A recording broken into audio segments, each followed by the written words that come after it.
You're listening to the CyberWire Network, powered by N2K.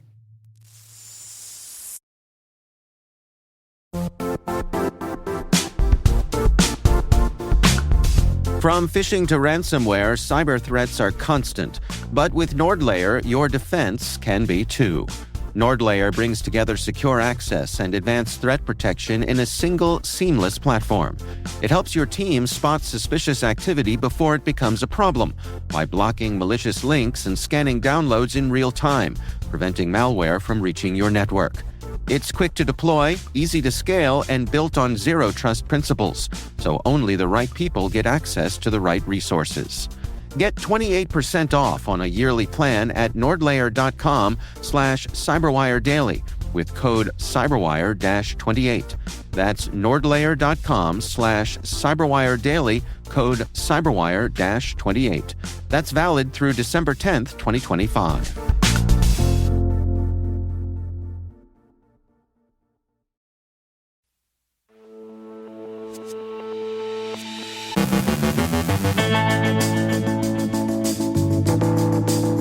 Cyber Command names a new head of AI. The UK introduces its long-delayed Cybersecurity and Resilience Bill. Researchers highlight a critical Oracle Identity Manager flaw. Salesforce warns customers of a third-party data breach. Italy's state-owned railway operator leaks sensitive information. SonicWall patches firewalls and email security devices. The U.S. charges 4 individuals with conspiring to illegally export restricted NVIDIA AI chips to China. The SEC drops its lawsuit against SolarWinds. NSO Group claims a permanent injunction could cause irreparable and potentially existential harm. Maria Vermazis from the T-Minus Space Daily Show sits down with retired General Daniel Karbler to discuss his consulting work on A House of Dynamite, the newly released Netflix film. And roses are red, violets are blue. This poem just jailbroke your AI too.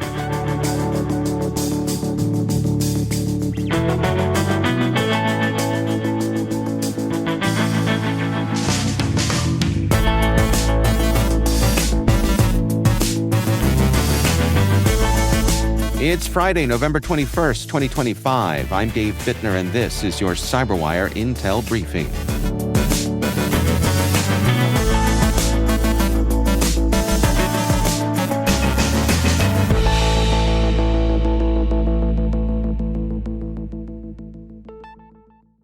Thanks for joining us here today. Happy Friday. Brigadier General Reid Novotny has begun serving as the new Chief Artificial Intelligence Officer at U.S. Cyber Command. Announcing the move in a LinkedIn post he noted was written with AI assistance. He said the United States is in a pivotal moment as artificial intelligence reshapes global competition, military operations, and how adversaries seek advantage. Novotny emphasized the need for responsible innovation, rapid integration of advanced capabilities, and strong partnerships across the Pentagon, industry, and academia. He added that adopting AI at scale will require cultural change as much as technological progress. Prior to this role, Novotny served as the National Guard Bureau's Director of Intelligence and Cyber Effects Operations, and as a senior military policy advisor at the Office of the National Cyber Director. The UK government has introduced its long-delayed Cybersecurity and Resilience Bill, a sweeping measure aimed at strengthening national defenses as cyber attacks cost the economy an estimated £14.7 billion each year. The bill broadens the range of organizations required to meet cybersecurity standards, including suppliers to critical sectors such as healthcare and water, as well as managed service providers. It grants new powers to the Technology Secretary to mandate security actions during national security threats. Experts say rising geopolitical tensions and recent high-profile breaches, including the Synovis lab attack and incidents affecting Jaguar Land Rover, highlight the urgency. The bill aligns with plans to ban ransom payments but will not be enforced until 2027, raising concerns about regulatory capacity and readiness. Searchlight Cyber disclosed a critical Oracle Identity Manager flaw, a pre-authentication remote code execution vulnerability chained from an authentication bypass. Oracle patched it in October 2025 and confirmed it is easily exploitable. Searchlight warned it could enable full system compromise, including access to servers handling sensitive data. SANS researchers later found signs of possible zero-day exploitation between August 30th and September 9th, likely by a single actor also scanning for other vulnerabilities, including LifeRay and Log4j. Salesforce has warned customers of a data breach traced to Gainsight, a partner whose applications integrate with Salesforce environments. The company detected unusual activity in Gainsight-published apps managed directly by customers and said the issue may have enabled unauthorized access to certain Salesforce data. Salesforce stressed the breach was not caused by flaws in its own software and has revoked all access and refresh tokens tied to the affected apps, which were also removed from the App Exchange. Security experts believe more than 200 customers may be impacted and suspect the Shiny Hunters Group, which has previously targeted Salesforce partners.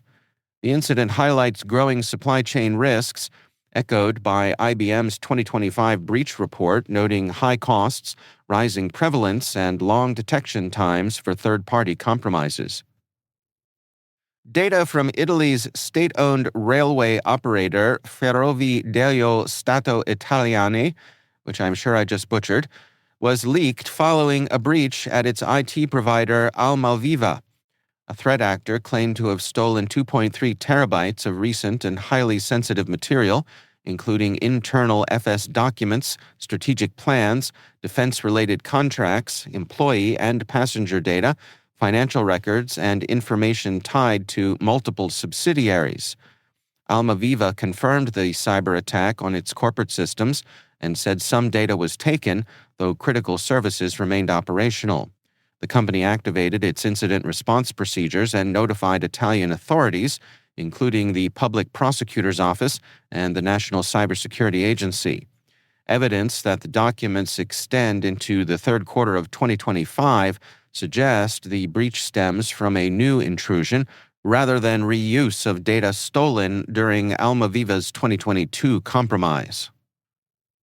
SonicWall released patches for several high-severity flaws affecting Gen 7 and Gen 8 firewalls and its email security appliances. A stack-based buffer overflow in the Sonic OS SSL VPN service could let remote unauthenticated attackers crash devices. 2 additional email security issues allow arbitrary code execution when root file system images are not verified.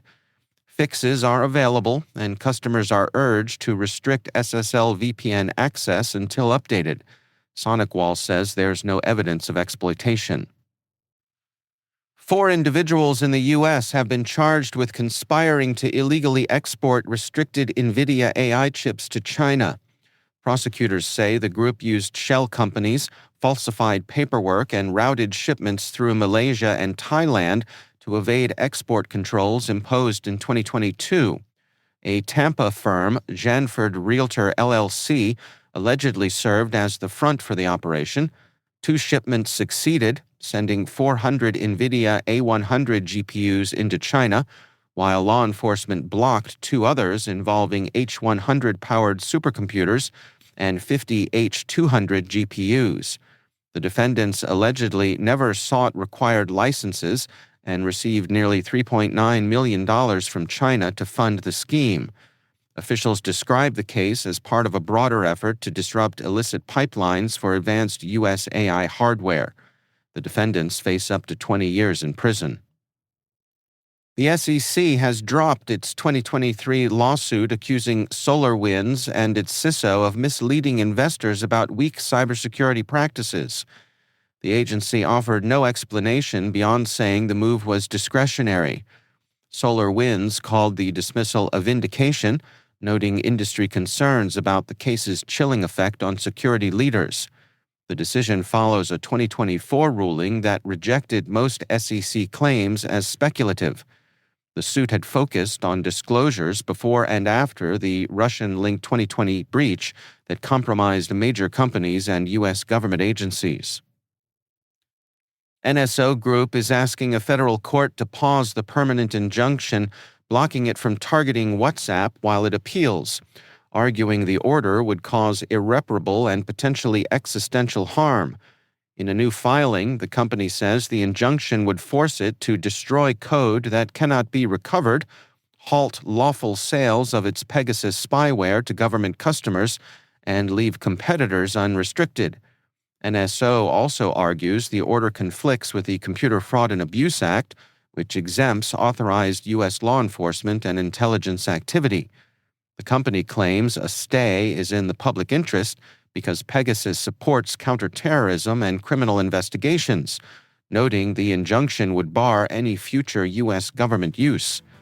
The motion follows NSO's leadership shakeup and confirmation of new U.S. investors.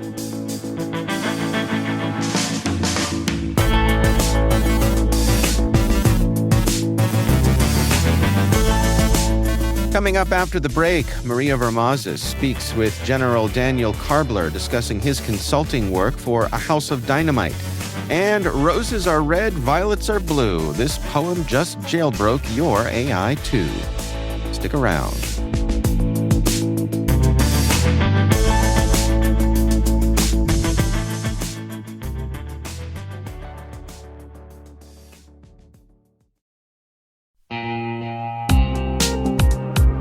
At Thales, they know cybersecurity can be tough and you can't protect everything. But with Thales, you can secure what matters most. With Thales's industry-leading platforms, you can protect critical applications, data, and identities, anywhere and at scale with the highest ROI. That's why the most trusted brands and largest banks, retailers, and healthcare companies in the world rely on Thales to protect what matters most: applications, data, and identity. That's Thales. THALES. Learn more at thalesgroup.com/cyber.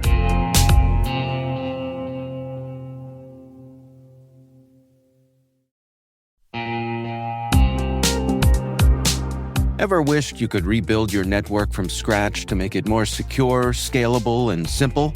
Meet Meter, the company reimagining enterprise networking from the ground up. Meter builds full-stack, zero-trust networks, including hardware, firmware, and software, all designed to work seamlessly together. The result? Fast, reliable, and secure connectivity without the constant patching, vendor juggling, or hidden costs. From wired and wireless to routing, switching, firewalls, DNS security, and VPN, every layer is integrated and continuously protected in one unified platform. And since it's delivered as one predictable monthly service, you skip the heavy capital costs and endless upgrade cycles. Meter even buys back your old infrastructure to make switching effortless. Transform complexity into simplicity and give your team time to focus on what really matters: helping your business and customers thrive.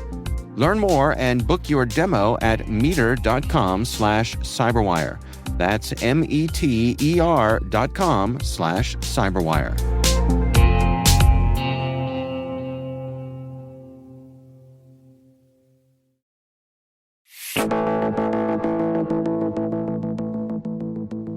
My N2K colleague Maria Vermazes from the T-Minus Space Daily podcast recently sat down with retired General Daniel Karbler to discuss his consulting work for the new Netflix film, A House of Dynamite. I served almost 37 years in the Army. Started way back in 1987. I graduated West Point. My career field was air and missile defense, which I've done my entire 37 years. I culminated as the commander for U.S. Army Space and Missile Defense Command, headquartered in Huntsville, Alabama at Redstone Arsenal. But we also had elements of our command global, as we provided missile early warning, as well as missile defense with our soldiers in Fort Greely. And prior to that, I spent 3 years as the STRATCOM Chief of Staff. So I became pretty well versed in strategic deterrence, nuclear operations, and at that time, STRATCOM had the missile defense responsibility too. So it was kind of a melding of all your classic elements, or your elements of classic deterrence impose unacceptable cost, deny benefit, and then being able to credibly message it. I also, just by way of some background too, I was the Army's Testing Evaluation Command commander, so I was a 2-star. So all Army testing that took place for weapon systems, you name it, I was responsible for that testing, which proved to be pretty very helpful in just different other jobs that I had. Thank you so much for joining me. We're going to be specifically talking about a more recent project, the Netflix film A House of Dynamite, which has been just on the lips of everyone I work with lately. You had a major part in that film. Can you please give me sort of the pitch about what you were involved in with that film? Sure. So, first off, I retired from the Army about 1.5 years ago. Being a technical advisor to Catherine Bigelow in a movie was not on my retirement to-do list. I can begin to imagine. It didn't even make the top 100 on the 1 to N list. But what happened was Doug Lute, who was General Retired Doug Lute, who was Ambassador Lute, he had been doing some advising to Catherine for some of the White House Situation Room scenes. And she asked him, she said, anybody who knows anything about STRATCOM or Fort Greely or missile defense or nuclear operations? She said, I got a guy who just retired, and he actually did all those jobs. And so he put me in touch with the producer. Greg Shapiro gave me a call, said, hey, would you like to advise in this movie? I said, sounds intriguing. He goes, we'll set up a Zoom call with Catherine and myself, a couple of other folks as part of the production. And so we set up the Zoom call, and everybody was kind of popping in. And then I had an idea. And so I left my camera off as everybody's popping in and they're chatting. And then there was a little break in the conversation, and I clicked on my microphone, but I still left the camera off. Click on my microphone and said, this is the DDO from the Pentagon convening a national security conference. Classification of this conference is top secret, TK, SI, Poland, U.S. STRATCOM, U.S. Northern Command, U.S. Indo-Pacific Command, SecDef cables, military assistant to the Secretary. SecDef cables, please bring the Secretary in the conference. Mr. Secretary, this is the DDO. Because of time constraints in this missile attack, recommend we transition immediately from a national security conference to a strategic deterrence conference, and we bring the President in the conference. PIOC, please bring the President in the conference. And I stopped there, and then I clicked on my camera. And I said, ladies and gentlemen, that's how the worst day of America's history will begin. I hope your script does it some justice. And that was my cold opening. And Catherine, and I kind of kid with my wife on this, Catherine Bigelow, she's won an Academy Award for Best Director, so she has to have an eye for good acting talent, said, oh my gosh, that was amazing, Dan. I want to have you in my movie. So nailed the audition, and here I am, 12 months, 15 months later. Hollywood. Yeah. I mean, that is a hell of a pitch. And for those who haven't seen the movie, the camera off is a really great device in the film. So I'm sure she got that idea from you. Well, Dan, it is a genuine thrill to be speaking with you. And I was telling you right before we started recording, I just watched the film. So my opening question for you, and I mean this with like fullest respect, is how did you sleep at night doing that job? Yeah, well, a lot of times we didn't sleep at night. Many times it'd be 10 o'clock at night, and I'm throwing my uniform on, going back into STRATCOM headquarters to the battle deck, because our adversaries, they don't sleep. Particularly in 2017, KJU, he was testing, it seemed like just about every weekend, every other weekend. I mean, the number of Saturdays that were ruined because we were responding to another missile test, lost count of them. But you know what? Knowing the professionals that we had, whether on the missile defense side up at Fort Greely, or the great airmen, sailors, and soldiers that were manning, our bombers and the ICBM fields and our subs, they train very, very hard, and we train as an enterprise quite a bit. So even though the topic and the subject is, it can be mortifying, we have to stay ready. And we practiced it quite a bit. I don't want to talk too much about like what I thought of the film, because I want people to go see it if they haven't already. I wanted to ask you about, oh my gosh, so many things. But one of the threads that goes throughout the film that is a clear driver of the drama is the lack of attribution of this inbound. That to me was a really fascinating point about, we didn't know where this ICBM is coming from. Our missile defense warning systems sort of just didn't catch where it was starting from. Were we potentially internally compromised? Can you walk me through how realistic that kind of scenario is, and what would that really look like? I don't quite understand. Sure. So first off, not a far-fetched scenario.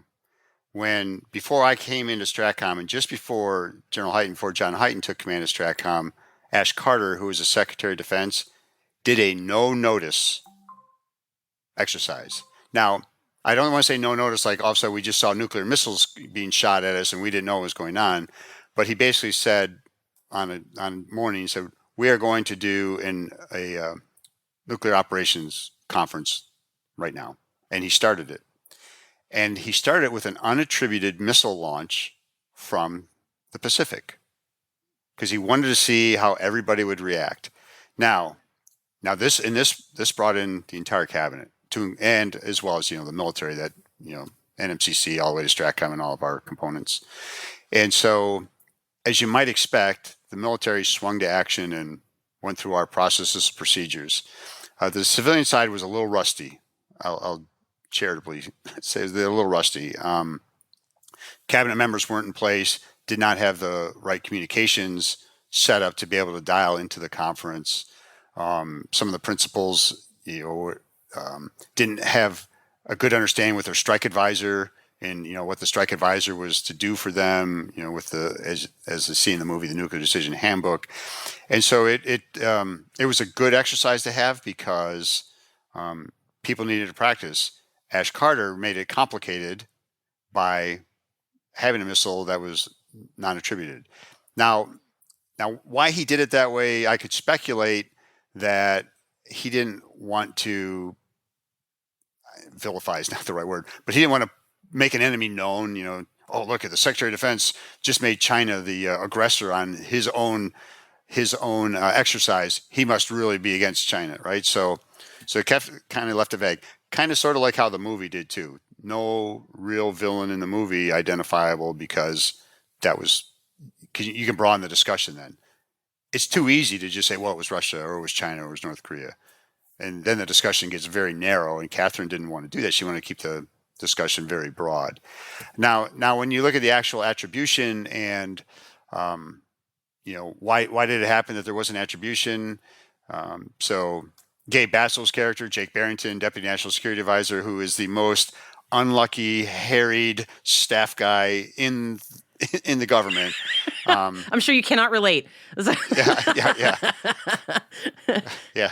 The scenes where he's on his phone and going through security, we've all been kind of. Oh been my there, God! right? Yeah, right. We can relate to him, but he alludes to maybe it was cyber penetration, and that certainly is we always are concerned about our different the threat surface areas that are out there that our adversaries could potentially get into, and so that being into the script kind of then helps the believability factor of the plot is, maybe this is what happened. All my space, compadres and friends, and of course they're like, Sippers would have seen it, come on. And well, we know that it would have, but it wouldn't have seen it potentially if there was a cyber attack that somehow, penetrated into the system, which again, as Jake Barrington alludes to then too, this is maybe it was General Brady, Tracy Letts' character said, part of a larger, more coordinated attack against the U.S. And so you have to give a lot of credit to Noah Oppenheim, the scriptwriter, who did such fantastic research to make sure that it's pretty. The plot is pretty. It's pretty ironclad, really. I mean, people are going to pick around the edges, which that's good because you're getting the discussion going. But in terms of the feasibility of it, I thought it was good. That's why I signed up for it too. When they gave me the script, I didn't immediately agree to work with them. I wanted to look at the script first. When I look at the script and I saw it and I go, okay, yeah, this is all feasible and I can definitely work with this whole scenario. There is much more to this conversation between Maria Varmazis and retired Lieutenant General Daniel Karbler. Be sure to check out the full interview in the T-Minus Deep Space episode airing tomorrow in all of your favorite podcast apps. You can find a link in our show notes.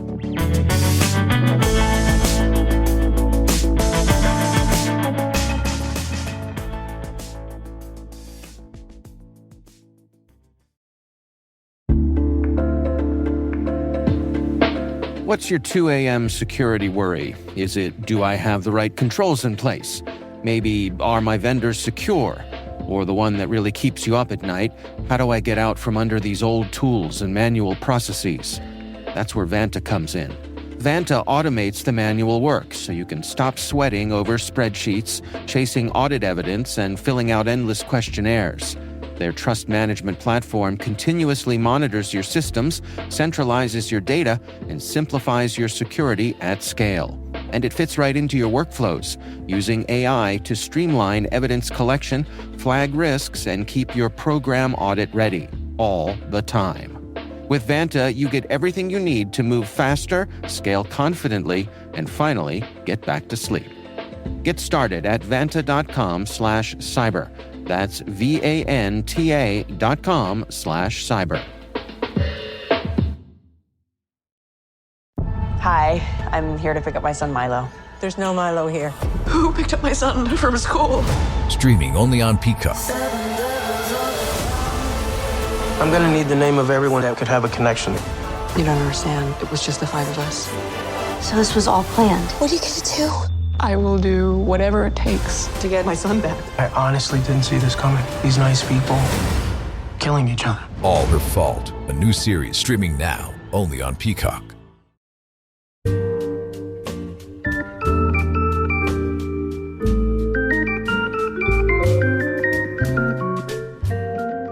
And finally, it seems the swiftest way to fool an AI is not through cunning hacks or coder's craft, but shaping every scheme in lines of verse. A study shows that when malicious aims are wrapped in meter, rhythm, rhyme, and form, their models drop their guard and let them pass. 1,200 prompts they tested, prose and poem, across a host of systems far and wide, and found success rose sharply when in rhyme. From modest rates to heights near 90+, the flaw appears in filters stretched too thin, which falter when the input sounds like art.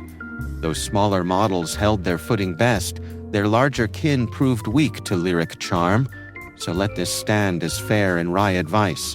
A well-placed meter may be more than sweet, for pretty lines can turn a prompt quite sharp.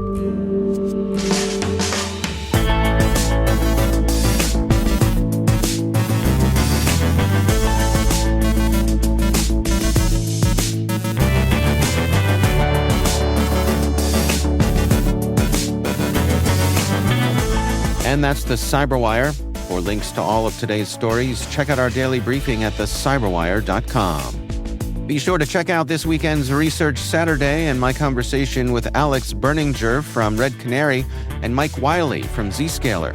We're discussing 4 phishing lures in campaigns dropping RMM tools. That's Research Saturday. Do check it out. We'd love to know what you think of this podcast. Your feedback ensures we deliver the insights that keep you a step ahead in the rapidly changing world of cybersecurity. If you like our show, please share a rating and review in your favorite podcast app. Please also fill out the survey in the show notes or send an email to cyberwire@n2k.com. N2K's senior producer is Alice Carruth. Our CyberWire producer is Liz Stokes. We're mixed by Trey Hester with original music by Elliot Peltzman. Our executive producer is Jennifer Iben. Peter Kilpie is our publisher, and I'm Dave Bittner. Thanks for listening. We'll see you back here next week.